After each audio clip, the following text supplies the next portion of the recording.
Une escadrille de navires chinois est arrivée à Hawaï pour participer au plus grand exercice naval de la planète.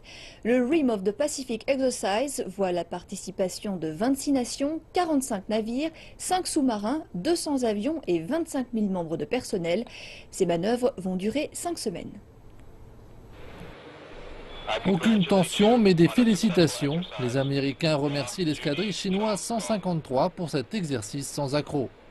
Comparé à 2014 où 5 navires étaient mobilisés, la Chine a accentué sa participation au RIMPAC.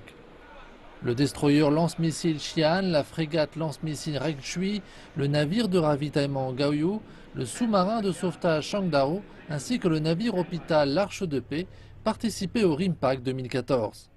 La Chine a dépêché un escadron de soldats et de plongeurs.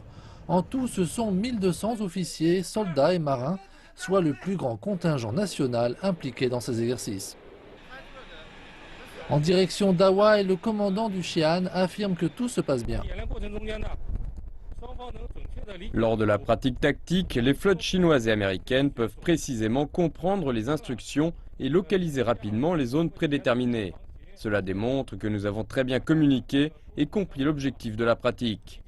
De plus, nous avons atteint les résultats escomptés de cette pratique. Et c'est bien de cela qu'il s'agit, établir des relations entre les marines du Pacifique. Former des liens entre armées et entre les personnes, commandants et officiers, cela est d'autant plus important lors de périodes propices aux tensions entre les États-Unis et la Chine en mer de Chine orientale et méridionale. La gestion de ces tensions et leur apaisement seront très importants.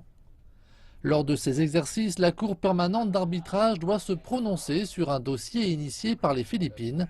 Ce dossier concerne des revendications sur la mer de Chine méridionale. Washington soutient son ex-colonie devenue son allié. La décision de justice qui sera rendue constituera un prochain test pour les relations sino-américaines. En plus des manœuvres militaires, il existe d'autres occasions de rapprochement pour Beijing et Washington, parmi lesquelles un match de football et une soirée organisée à Hawaï. Le professionnalisme en mer et les liens humains sur terre laissent s'établir des connexions qui permettront de définir le XXIe siècle.